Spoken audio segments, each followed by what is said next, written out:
Backfield, four-man rush. And that is intercepted. It's the Marcus Lawrence. Down the sideline he goes.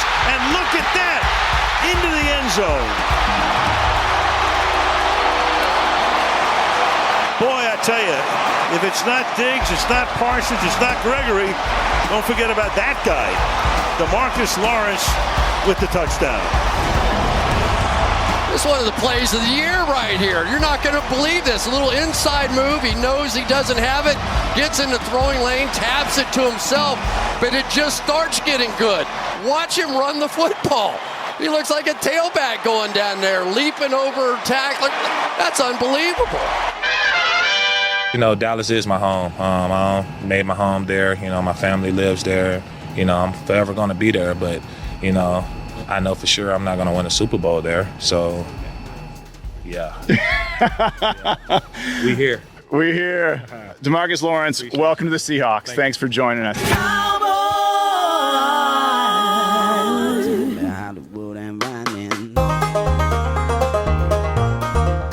Hello, everyone. Welcome back to the One Star Cowboys podcast. We are recording this on the morning of Wednesday, March 19th. So about a month and a week away from the draft. Free agency moving right along. Cowboys doing things, but, you know, not the biggest spender. John Machota, Saad Youssef, Kent Garrison are here with me. I'm Kevin Turner. John, we'll start with you. The big story last week, though, was Micah versus Tank. Did you see that coming? Do you think there was too much made out of that by the media, or do you think there might have been a little beef there brewing? I don't think there was too much made of it, just because if that's not that big of a deal, then just show me who else. Show me the other teammates, and not only teammates, but teammates of that level. I mean, those are arguably your two most important defensive players for the last 4 years. So I never got the sense that they were super close, but I didn't think when they parted ways that it would lead to something like that. I always got the feeling that, you know, DeMarcus kind of wanted everyone on the defense, especially in the defensive line, to buy into his, like, kind of the hot boys thing that they had, you know, 3, 4, 5 years ago. And I don't think that Micah really ever bought into that. Micah was going to kind of do what Micah does, and Micah's the most talented player that they have. And so Micah's going to do what he wants. And I'm sure there's some things both ways that rubbed each other the wrong way, but I didn't think it would lead to something like that. It's tough because since it happened, I've been asked several times, like, which side do I take? Like, who do I think is? It's tough. I can see both sides of it, you know? I think that the biggest takeaway for me is that I'm surprised that it ended like it did and that Micah didn't respond. And I thought for sure that he wouldn't be able to hold himself back and want to fire something else, and he didn't. So I think my biggest takeaway is I'm surprised it ended after basically 2 tweets. Yeah, I think, you know, there's been something there between those two for a long time, but I really think it reached like a peak point when DeMarcus Lawrence made those comments after the Packers game about how, like, you know, they were running out of steam or whatever, and then Micah went on his podcast like the next day and was like, yeah, that's a bad, like those are the guys we need out of our culture and all of that stuff. And so I think, you know, nothing was ever really made of those comments. Now that I think about it, I don't think either one, because again, it's the off season. I don't think either one was ever really asked about. Like, I don't think anybody ever asked DeMarcus Lawrence, what did you make of Micah's comments about that or anything? It just kind of was like a Cold War type situation. And then, yeah, I mean, and those are two big personalities. It's funny because DeMarcus Lawrence is brash and talking out there and all that stuff too. But so is Micah, and so they both do it their own way, and you kind of see the results of that. Part of the reason I think that more wasn't made of it, one, for sure, to your point about the offseason, but if you go back, there were several players that said stuff basically to downplay the "we were tired legs" thing. I remember Stephon Gilmore. It was like one of those things where anytime a player was asked about it, there was no one that really said, yeah, no, I agree. We were tired, man. We need to work on our conditioning or something. I think because so many players tried to shoot that down, and then DeMarcus kind of got like a pass of, well, he was asked on the spot, and he didn't really have an answer because nobody, now that we are over 365 days past that, no one still has an answer for why they played that poorly in that game. And so fascinating for us, though, because I wasn't expecting that type of back and forth between those two publicly. Maybe something behind the scenes, maybe something with their siblings, maybe saying something to each other, but not those two going like that. And I thought maybe it would go another round. So and also, I think a lot of people think DeMarcus took the first shot publicly, but it was actually Micah with the subtweet. And then I don't think DeMarcus saw the tweet, and that's why he made that comment, because I don't even think his comment was really directed at Micah. I thought it was more about like Cowboys culture in general, which Micah is a part of, but I don't think it was like specifically at Micah. But Micah was the one that after DeMarcus Lawrence signed, he tweeted, "It's my time," or something like that. And so, I mean, that was, I think Micah kind of started that. Yeah, and you could even make the argument that even when he said that it's my time, it's like they're not just losing DeMarcus Lawrence, they're losing DeMarcus Lawrence, Jordan Lewis, Zach Martin. Like there's a lot of key leadership type pieces that were leaving. And so you can even take it down, that road of, hey, this is him saying like, hey, this is my time to whatever. But then it was also, you kind of read between the lines of it. The one thing that I do, and I shouldn't even say this because it's a slippery slope to go down this road, but I'm going to throw out this blanket statement. Everybody just take it however you want. Let's go. I'm just always interested at the who reposts stuff or says anything after a player leaves, and then or a coach, and then how it can be silent too, where you're just like, and I thought so and so was like a big part of this deal, and it's pretty much crickets on social media right now. Like as opposed to when it's someone that is. Guys are really close with, they right away are like, man, so happy for you, blah, blah, blah, whatever. And it is interesting when some guys leave, you don't really hear much from anybody. No one guys kind of keep to themselves. Question for John and Saad, because I left the year Micah was drafted. So I never got to experience Micah in the locker room. But Tank was always the guy known for, like, I tell it like it is. Come to me to get the real story. Like he was the open book on the defense, so to speak. So what happens when somebody comes into the locker room who also tells it like it is, and then you have Trevon Diggs who tells it like it is? Can you have that many people on one side of the ball that are like that, or does it have to be restricted to one person? Like on the offense, I felt like it was Dez when I was there. Dez was kind of the wildcat. Can you have 8 wildcats on one side of the ball? I'm so glad that you brought this up, because I think all of that stuff's overblown. We didn't even touch on, I'm so glad you brought that up, Kent, because we didn't even touch on this part of it. It's laughable to me that anybody sees those tweets and thinks, yep, there it is. That's why it didn't work. Stop with that. Good players win games. Give me as many good players. We'll figure it out behind the scenes. Hey, we got to get everybody to kind of mesh perfectly together is so overrated. It's pretty clear Kevin Durant wasn't meshing with the Warriors.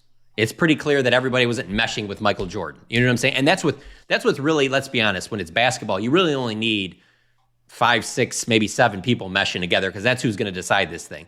An NFL team, you're always going to have people that might not be on the same page with things. Now, yeah, it's better when everyone's pulling in the same direction, but I kind of thought everyone was pulling in the same direction in 2014 and 2016, and there wasn't any parades after that season either of those seasons. So give me the most talented players.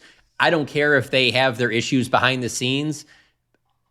I find it hard to believe that everyone got together. I wasn't behind the scenes, but I find it hard to believe that everyone got together perfectly the last time the Cowboys were really, really good at football. I mean, that doesn't seem like that was a big thing. So I do think that stuff is a little overrated. And the problem but the thing with a DeMarcus Micah situation is that DeMarcus is the guy that's been there. He's the leader of the defense. He wants to do things his way. Well, when the other guy comes in and he's the most talented player, you're going to have a say. That's just how it works in professionals. I mean, that's how it works everywhere. If you have somebody that's super talented, they're going to get a say right away. It goes back to the whole leading by example, leading by being vocal. When you're one of the best players, whether you want to be a leader or not, you're a leader of whatever side of the ball, whatever team you're a part of. Yeah, And also, like, to John's point, it's the same point that we've made with the facility tours and all that stuff. So it was working and it was fine for 12-5, 3 straight 12-5 seasons. But then all of a sudden this became an issue when the playoffs came around. Like, again, I don't buy that either. The other thing I'll say though is it's very easy to put DeMarcus and Micah and these guys in one category of like you said, Kent, like they tell it like it is. But DeMarcus is very different from Micah in his style and the way that he approaches that aspect of telling it like it is. And what I mean is, like, he's more old school where you still have to catch DeMarcus to talk to the media. He's still trying to walk and get out of the locker. Like, he still has some of that stuff where, it's kind of like the old school, like how people think it should be. Whereas Micah's different. Like, Micah turns media availability into a podcast, and while that's great for us, I'm just saying, like, that's not something that everybody like you would think that it's DeMarcus should understand what Micah's doing because DeMarcus is that way too. But I wouldn't say that. I think Micah and DeMarcus are very different. And the other part that factors in is you can't act like either one of them has been like just perfect in that regard. Like, Micah says things that you probably shouldn't say. DeMarcus has said things that you probably shouldn't say. Do you remember before that Green Bay game? DeMarcus talking about who was the running back of the Packers? It wasn't Aaron Jones. Aaron Jones.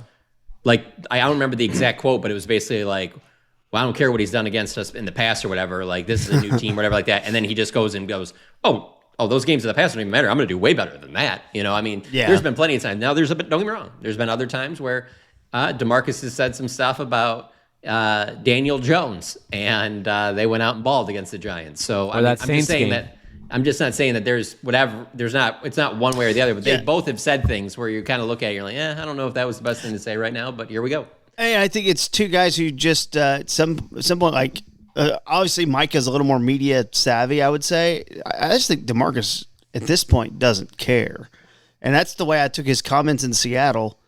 He was kind of just talking, and then it came out. And I just didn't feel like it was intentional. To me, it didn't seem that way. I disagree with that, and I'll say it from this perspective, from behind the scenes. I know Saad will agree with me on this.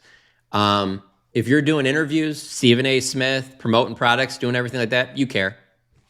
If you don't, I'll tell you what it looks like. The guy that they just re-signed. Good luck finding Dante Fowler anywhere. Good luck finding him. Never in the locker room, doesn't want to talk, doesn't want to be around anything like that. Like, I'm not saying that DeMarcus wants to be in the spotlight like Micah does. I don't think there's very many people that want to be in. But we're also not going to act like, man, put in a tough spot. How do you deal with that? Like, we're not going to act that way either. Like, well, in Seattle, though, it was just, hey, welcome to Seattle, and you're on a live stream now. You're just like, just running through the media. I guess he could have got out of that. I didn't feel like there was enough intention behind it, but you guys would know more than me. It just felt to me like DeMarcus just kind of saying stuff because that's what DeMarcus does every now and then. Well, that whole thing was even kind of interesting to me because I don't think that was a team reporter. Some people have said that. Yeah. I'm pretty sure that was like a team blog that they just went through kind of a car wash of like, then you talk to this person, whatever. Yeah. But I could be wrong. That's just the way I took it. But the other part of it is like, so the last couple of days we've had conference calls with some of the players that they've signed. That's new for the Cowboys. Yeah. Like and now they don't do very much this time of year, so it doesn't really stand out. But it's like when you're on Twitter, you're at The Athletic, you're friends with people that cover other teams, and you just see like, they're signing that guy to the podium for that? That guy goes to the podium? No, what, they just signed that guy goes to the podium? And the Cowboys don't do that for really anybody. There was no, like, for I'm not saying all, but for several other teams, the next day or two, Osa Odigizua would have went to the podium. After he signed that contract extension. We haven't even talked to him. They haven't made him available. Like, so, and I'm not saying that it's right, wrong, or whatever, but every team does things differently, And so I don't look at like the DeMarcus Lawrence interview as like, guy set him up for that. Like, he clearly said what he wanted to say. He wasn't being set up. If you felt like he was being set up, then that guy could have asked him a follow-up question about the whole, I'm not going to win a Super Bowl there or whatever. It wasn't like that at all. DeMarcus said what he wanted to say. Yeah. And also, KT, one thing to your point though, although I agree, like I don't think like he was being set up or anything like that either. But it was interesting to me in the press conference when DeMarcus. I don't know if you guys watched the whole press conference that DeMarcus had, but like he was asked about, like, are you going to be a leader off the field too? And he was like, no, I don't have, like, straight up was just in his answer. He was like, no, I don't have time for that anymore. I got kids. I'm not trying to be a leader off the field. And it was just, I was just like, oh, okay. Like, a lot of times, like, that kind of vet comes and for that much like, amount of money. For that much money, and like, it's not like this was Legion of Boom defense. I mean, they don't have those guys on that defense. And he just straight up, he was like, no, I'm not going to be a leader off the field. I'm not even paraphrasing. That's almost quite literally what he said. And I was just surprised by that. That's like saying that you really don't even like football. Yeah. I mean, who would say that out loud? Couldn't be me. Love football. I'm here every day to run through a wall. Championship mindset. Let's rifle through some of these, a little bit of the latest in terms of free agency. We're going to take your questions from our Discord, the About Them Cowboys Discord. If you are listening for the first time here, we have a Discord server set up. We'd love for you to join that. We do like live chats on game days and things like that. It's kind of cool. So, I mean, the big one over the last few days is, I think, losing Cooper Rush to the Ravens, which, as big as a backup quarterback can be. Very interesting. The Ravens are like, let's get the guy who's not Lamar Jackson and to be our backup. But takes the 2-year deal, and Cooper Rush is not here, and now we are looking at, maybe drafting a quarterback on day 3 or something. Do you guys have any strong thoughts on the Cooper Rush deal?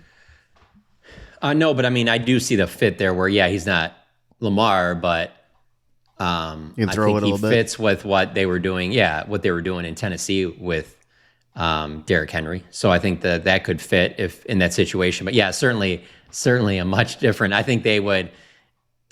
Lamar goes down, Cooper steps in. It goes right back to being kind of like those, really what you saw from the Ravens teams when they went to the Super Bowl. Really, it's more of a Joe Flacco, Trent Dilfer type. I think. Not to put them in the same category. Obviously, Joe Flacco was more talented, no question. But I just didn't think the Cowboys were going to pay any money for a backup quarterback, which it appears they're not going to. So I don't know that the Ravens were Cooper's number one choice, but that seems like a pretty good deal for him, and he deserves it. When he was called upon, as far as I'm concerned, he exceeded expectations. Yeah, and I think, for the Cowboys' perspective, I think Will Grier is still in the building, and I know Dak and Will have a good relationship, so it wouldn't surprise me if Will went into the season as the number 2. I'm not saying it like they're not going to explore any other options, but you're also in a semi-tricky situation with where you're at right now in time in general, because you draft a quarterback. If you're drafting a quarterback in the 2nd or 3rd round type thing, that quarterback's rookie deal ends with Dak's deal, so you're not really getting any rookie contract play out of your next quarterback. If that was the case, they could draft a quarterback day 3. That wouldn't surprise me either. But one thing that I'll point out is, like, John, you were around more. You were around during this time. I wasn't in the building, but in 2017, it was Kellen's last year in the NFL. I don't know what happened. He got hurt or something, right? Like in training camp?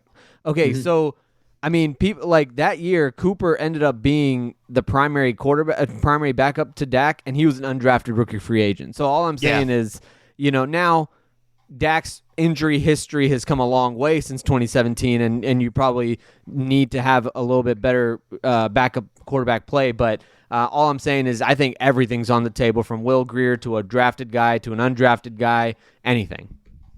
Aaron Rodgers? I had a weird deal with Minnesota today. It's like, I think we're just going to move on with J.J. McCarthy. I cannot wait. If this happens, I cannot wait. And you guys know I wanted Rodgers to the Vikings to live out the Favre dream. You guys know I wanted that, and I know you didn't, John, but whatever. The Giants would be fun just for twice a year. It'd be fun. But the Steelers in week 6, George Pickens has just had enough of Rodgers sniping at him for running a bad route. He's just had enough. And I just love the combustible rate of that. I just think that something, it could be beautiful. Or he could just go, live at his mansion and, read some books and, do some drugs, whatever he wants to do. But that's my thoughts. The toxic possibility of Rodgers throw it to George Pickens. Oh, I'll throw DK in there too, I guess. I mean, I don't know. But George Pickens strikes me as a guy who's like, you know what? Whether he could back it up or not, no, old man. You are not going to do this to me again. And in October is when it would happen, right around Halloween. It just feels right. Okay, that's back to the Cowboys. So we got a deal done with Dante Fowler. Got a deal done with Paris Campbell. The Dante Fowler deal, one of the, in terms of just money, one of the biggest they've done in a while in terms of, signing someone. I was a little, I don't know, maybe I shouldn't have been. I was a little surprised that they were able to get him at that number, around $6 million, get up to $8 million in incentives. But I thought that was probably overall, to me, I would say, I would find that to be their best signing of the entire free agency. Would you guys agree? Yeah, no question. That's a really good signing for them. That's a guy that, adding him back in the mix, he's pretty familiar with the way that they're going to do things. Obviously, some changes. Coaching staff's not the same as he was before, but he's going to be familiar with a lot of things that go on in Dallas. And so you add him to the mix, it just strengthens that defensive end position after you had a major question mark with Lawrence leaving. Now, I know Lawrence wasn't healthy last year, but still, you're just really depending a lot on Sam Williams and Marshawn Nealon without the Dante Fowler move. And now you have Fowler, who he could end up being a starter opposite of Micah, or he could be a rotational guy. And now you're not in a position where you have to draft a defensive end early. You can, but you don't have to. And so I thought that was a strong move by them. Before that move, it was like kind of one of those deals where I would say, hey, this is probably a C off season.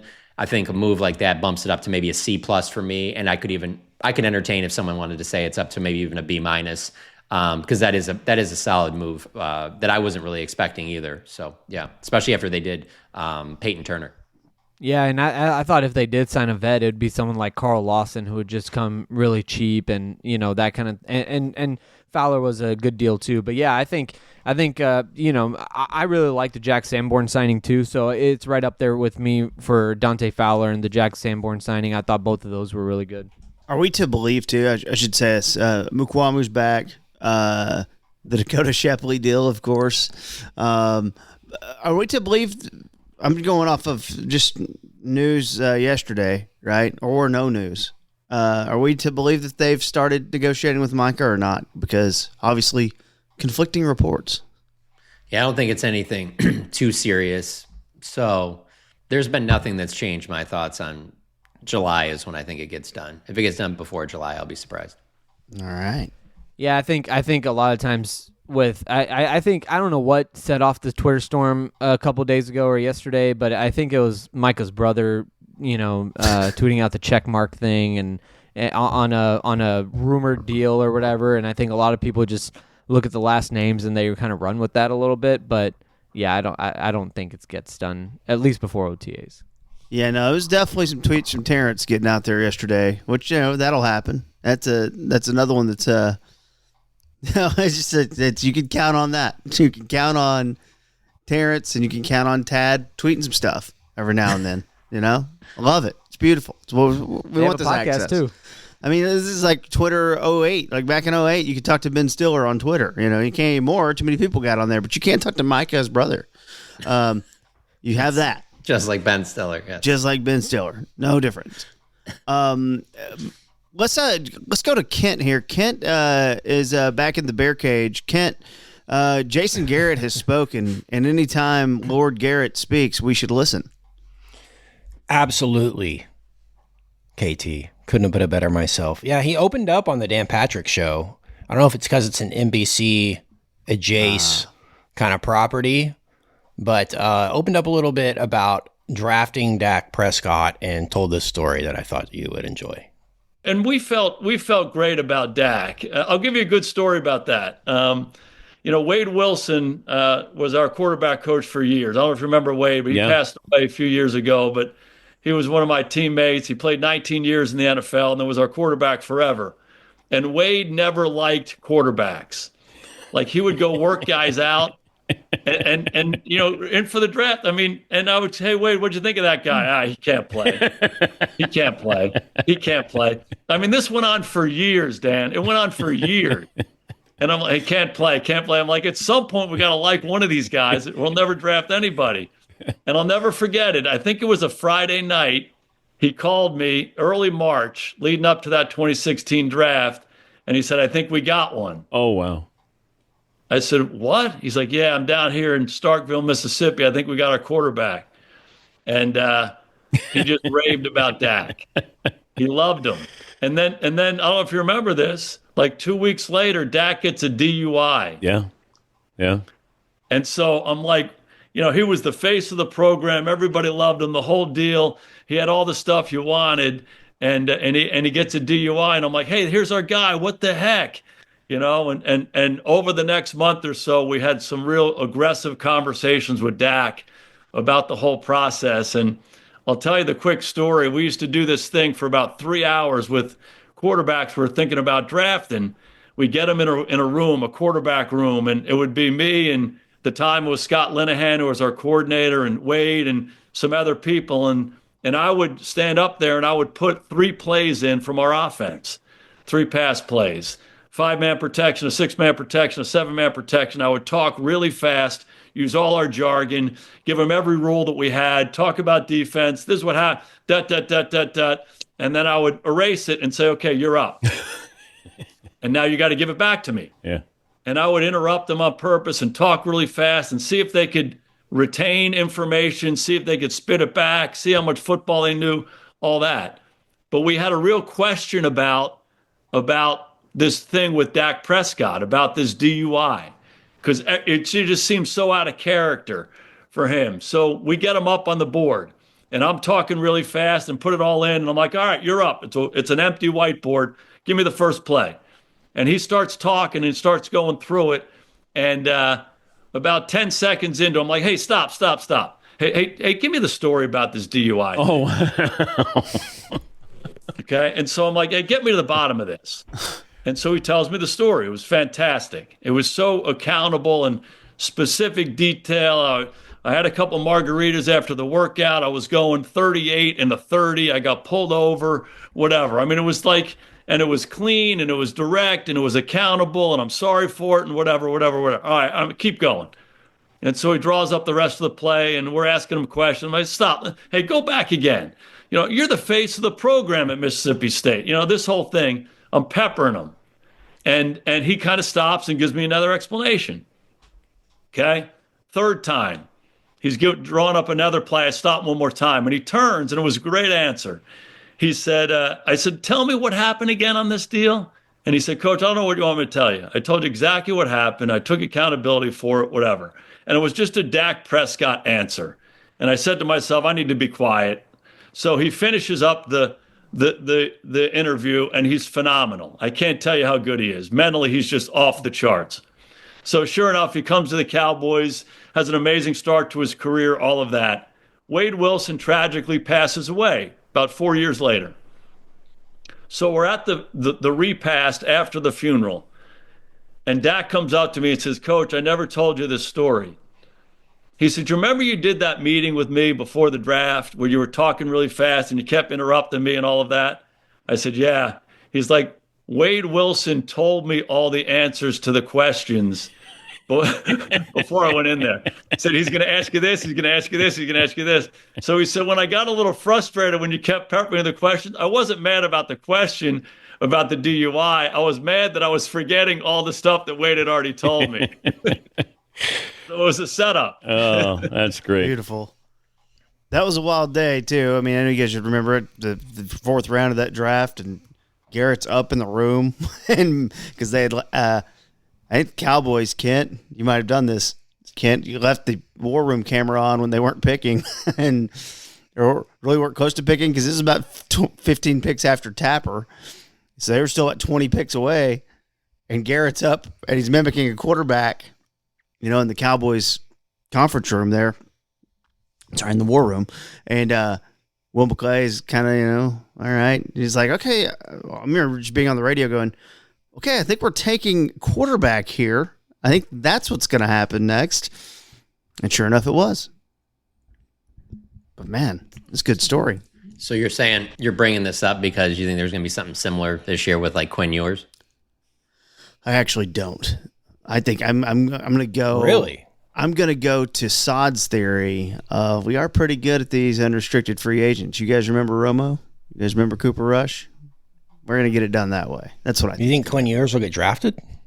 If they didn't have 700 draft picks, I would agree with you on that. But I just have so many, I can see them using one of those 5th or 6th. So. Yeah. No, that's fair. Now, of course, like they take some minute. Now, I don't know how, with this quarterback class being what it is, which is not great. It seems to be not great. I could see Ewers going way higher than he should. I mean, I'm a guy who believes that Quinn Ewers should have gone back to college and gotten $8 million to go play at Ohio State or something.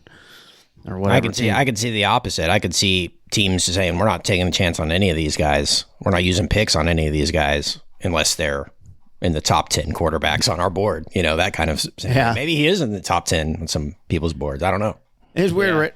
Did y'all read that story in The Athletic today about Kyle McCord getting a lot of push? That was a pretty good article, but I was like, I don't know if that's gonna be. Dude, I don't even know if Cam Ward's good. And he's likely gonna go number 1. Well, this is a perfect transition to some Discord questions before we get out of here. Yes, sir.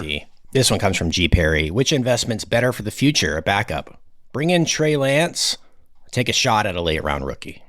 Trey Lance, I would assume, being a very cheap deal, league minimum type deal. But yeah.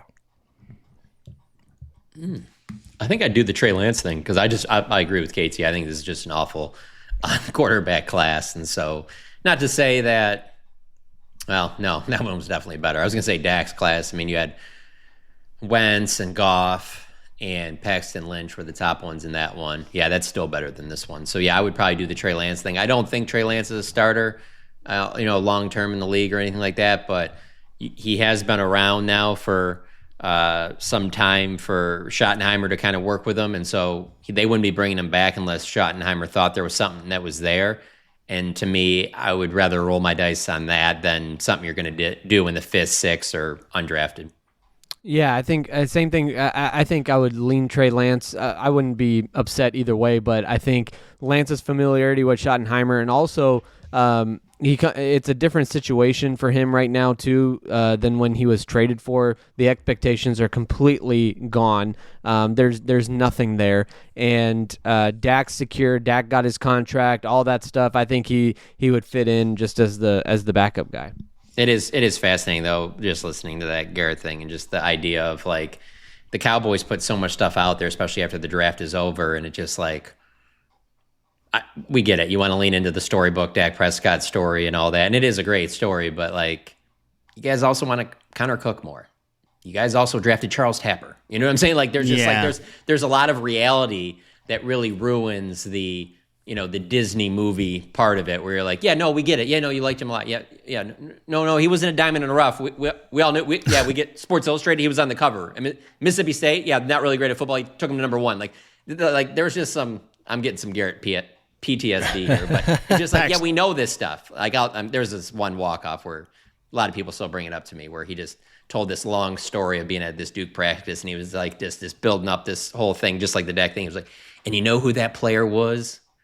It was Kyrie Irving. I'm like, he was the best player coming out of high school. Everybody knew he was the man. He was going to be the. I mean, it was just like, and they told that ball boy, put a jersey on. You're going to go and take this team to the next level. Turn it into the Rudy story. It's kind of like the way I look at like old time sports. I'm like, we do have like 7,000 camera angles now. We know that it wasn't as magical as you said it was, So yeah. Something else that also stuck out about the Garrett clip was just how much trust they put in or weight they put in their evaluators.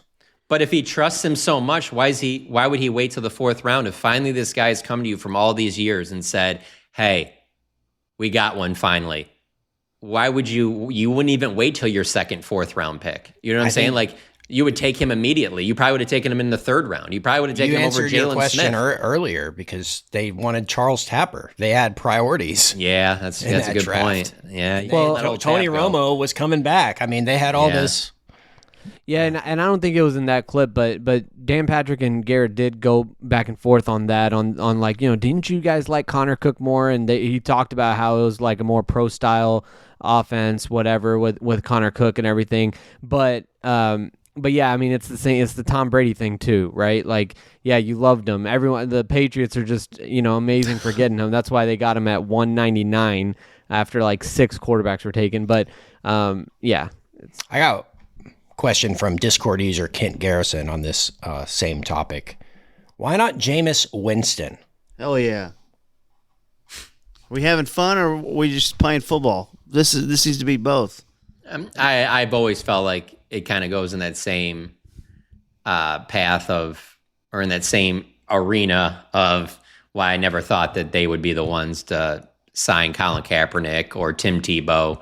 When you're with the Cowboys and you're a backup quarterback, there's going to be a lot of attention on you when you're, a big name, and then also someone who will probably lean into the media wanting to talk to them and stuff like that. Whereas like Trey Lance has never been like that. Trey Lance is kind of, I'm here, but I'm not really. Like Jameis will not just be there. Jameis will be a complete, whatever sideshow that I'm fine with. And I don't think it's a bad addition. Now he's a more, all the interceptions with it, add it all in, he's obviously a better option than anybody they're going to have as their backup quarterback. So I can't say that it's the worst decision, but I also think it brings a lot of other stuff that is probably not great for your starting quarterback, your franchise quarterback that you're paying $60 million a year. I like it. All right. North Dakota Dan asks, what pick could you see the Cowboys realistically making at 12 that would make a ton of sense, but also be a huge disappointment to the fans? Good question. It's the offensive line. Yeah, it's the offensive line, for sure. And I don't know that should be, personally. But, if we were listing them right now, we would say running back, wide receiver, cornerback, some form of defensive line. Yep, I agree with that. And right guard somehow gets left out of that. And it's just as important to me, especially if your quarterback is not evading things, the pass rush as much as he should. They brought in Rob Jones. That didn't do anything for you? It didn't move the needle there, John. Really? You think just if it's not a skill player, the fans won't get excited at 12? I think it. Even with Zach Martin retiring and them thinking, if they pick on offensive lineman, that this is the next Zach Martin, this is the next Hall of Fame offensive lineman. I think fans could get behind that. I think there's a little also, you just went through that with Tyler Guyton and Tyron, and it wasn't glowing results immediately. So I think it's a little harder sell the second time around of like, we're going to replace a Hall of Fame guard with another Hall of Fame type player, because that was the thing with when Guyton came in. It was like, tangibly he's even better than Tyron. Like he has the height, the athleticism, all that. And so I think that's a tougher sell in my opinion because of that too. Yeah, and if you don't even want to do position, another category that you can factor in there too is really for some of those same reasons is just any player, regardless of position, but if they're from the University of Michigan. Drafting, let's say, Will Johnson might be great. It might be, Diggs comes back and he's outstanding, and then Will Johnson is playing great. He's up for Defensive Rookie of the Year, and it's so good that they're able to even move Deron Bland into the slot now, where they think that might even be his best position. Now you got these 3 standout corners, and that could happen, but you got to wait months for that to figure that out. In the moment when they say, and the Cowboys select the University of Michigan, ... there's going to be fans. They're going to be like, "No, why are we doing this again?" So. Yeah, and Will Johnson would be, I guess we have to take Travis Hunter out of this because Will Johnson would be, by many accounts, the number 1 corner. If we talked about Barron from Texas, who I don't think they would go that direction, but who knows if their defensive requirements have changed a little bit. Barron's just a little small, it seems, but maybe they've changed what they want to do there. I don't know. Maybe they think, at 12, 3 corners is normal now, so maybe we'll play him inside. He could play outside too. He could do either. But I don't know that fans would be should be mad about that. I think that's where you're supposed to be. I mean, most fans want the Cowboys to trade down. This is what we're talking about. Well, that means that you're not excited about many people at 12. And I think there are players that they could get excited about. I don't want them to do running back at 12, but I will not ignore the fact that that is exciting and that is fun. It's not what I want them to do.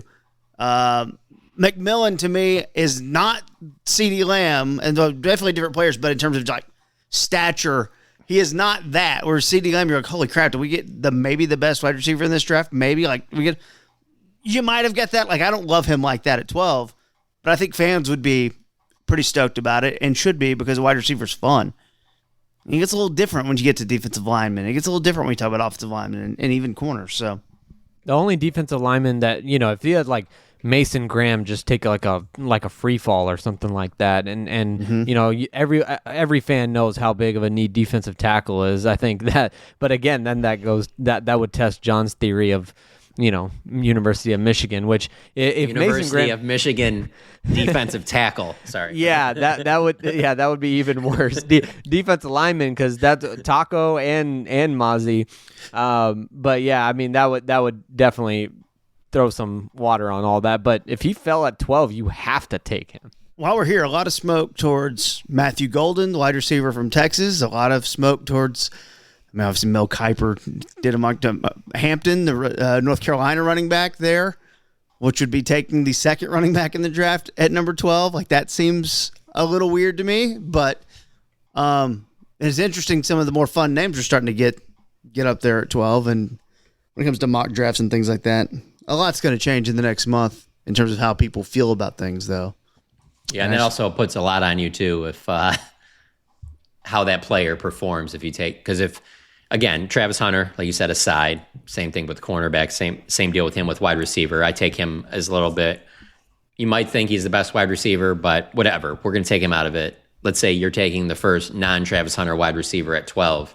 If any of those, let's say it is McMillan, if Golden or any of these other guys just end up having some huge, they're the next $35, $40 million wide receiver, obviously there's going to be a lot of talk about that, but I like wide receiver at 12 if it isn't Genty, probably more than anything else, just because there obviously was some interest in Cooper Kupp, but not enough to get anywhere close to the dollar amount in the years that he was looking for. So it's clear that they know, they need another top receiver to pair with CD. And so unless you're doing a trade, how else are you getting that player? So using 12 makes a lot of sense to me. Okay, let's do one more. Make it the last one. We'll be quick here, and then we'll roll. Thank you all for sending your questions. We'll save them for next time, too. The final question here. Yeah, from Green, Corey asks about the running backs. Like you said, will there be a run on running backs this year? Is round 3 going to be too late for a bell cow running back, in y'all's opinion? I don't think it would be too late. I think if you're looking for the sweet spot of where you're trying to get one, I think it's 2 or 3. And it just depends on. I keep going back to the fact that running back is a very highlighted need on this team, but there's so many highlighted needs on this team that if you have a better player, if you don't get wide receiver in round 1, and if you have a really good, if Matthew Golden, whatever, someone falls, you have to take that guy. I don't have any problem waiting for a running back in round 3. Even round 4, I know they don't have a pick there, but I'm saying if you package some of your 5s or 6 and move into round 4 or something like that, I think you can still get a good quality running back in that area as well. Yeah, I agree with that. I Tony Pollard was a 4th round pick. He's a pretty good player. I don't know if you'd love Tony Pollard year 1 with what they're going to need from that running back, judging by what they've done. I think they need someone capable of being the lead dog right away. And so I don't know. Tony Pollard might have been that, but he wasn't asked to be that in 2019. So it's a little bit different. So if Genty isn't there in the first round, then second round is certainly where I'm looking at. There should be a good group of backs still left where you like at least 1 or 2 of them, that when it comes to your pick, that's a guy that you really like, especially because it's not I don't feel like it would be really that much of a reach unless there's this big run on running backs early in the second round. And I say that because this does seem like it's a pretty deep running back class. So what you get at 44 should still be a really good player. But I say that not knowing what's going to happen late first, early second, where there could be teams that you didn't think were going to take a running back that do that, because let's be honest, if the Cowboys don't take a running back in round 1, that's what everybody's going to think they're going to be taking in round 2. So there could be teams that trade up in front of them because of it. We've talked about a lot of those top name guys too. Hampton, Genty, and Caleb Johnson a little further back. But I think a name to keep in mind, just connecting the dots here, I've heard nothing, would be the Kansas State running back DJ Giddens, just given the nature of what they've done on the coaching staff. There could be a connection there, and third round is kind of a 3-4 type area would be the spot for DJ Giddens, who shocked everyone when he ran a 4.43. I think a lot of people thought, okay, he's kind of more powerful. I don't know if he's going to, and that was a really good time for him. And I think just kind of connecting the dots to the Cowboys hirings on the offensive side of the ball with Connor Riley, things like that, make me kind of go, okay, maybe that's a name we should keep in mind for round 3. And just going off their draft history, I mean, just go off the last 2 years. They need a running back now more than they have the last 2 years, but they needed one the last 2 years, and they still found players that they liked better at other positions, so they never did. And so for me, like, it would not surprise me at all. Let's say they take a wide receiver at 12, would not surprise me at all. Second round, there's a corner there that they thought was a late first round type guy. We'll find a running back later, and that could lead you to a spot where you're back in Oxnard, and I'm not saying it's Dalvin Cook, but there's somebody like a Dalvin Cook being signed to pair with another, somebody that they drafted in the, 3rd, 4th, 5th round. It's Deuce time, dude. It is, yeah. Year of Deuce. Thank you all for sending in your questions, following along on the Discord. If we did not get to yours, I apologize, and you can send it to me on Twitter, and I'll respond to you directly. I will. I'll just do it. Send it to me again. I'll do that. It's asking you to do a lot of work, but I will. Or we'll just save them for next time, because it's always fun. We should do something where like the prediction for that first round pick, and the people that get it right, KT, we can throw some money in, and if it's like only one person gets it right, then they get all the money. Or if there's 10 people that all have then we split it amongst the 10 or something like that. Dude, absolutely. I'm in on that. Like $5-6 grand? Maybe 10, 15. I don't know.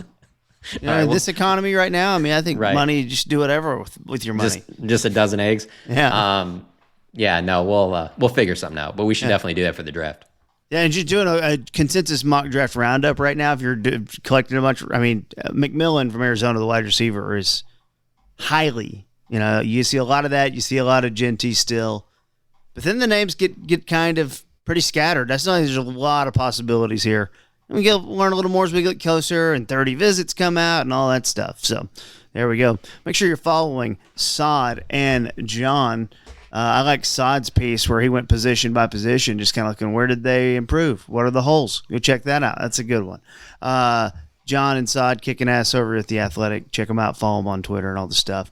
And thank you all. If you'd like to share our podcast, that'd be great. If you just see it and just like retweet it or repost it somewhere, that'd be cool. We could use the groundswell, that type of stuff. Grassroots following, like all that. Who am I talking about? We're covering the Dallas Cowboys. There's like a million of these podcasts. And for Kent Garrison, who's back in the bear cage, give it up for him and the Mad About Movies podcast. I'm Kevin Turner. We'll see you next time on the One Star Cowboys podcast. So it was a setup. For over a century, Johnny Walker has shared its bold spirit with the game of golf. Now, crafted with Devereaux Golf, Johnny Walker introduces the Johnny Walker Blue Label-inspired Sunday Golf Bag, elevating the game with sleek design, blue label hues, and refined gold accents.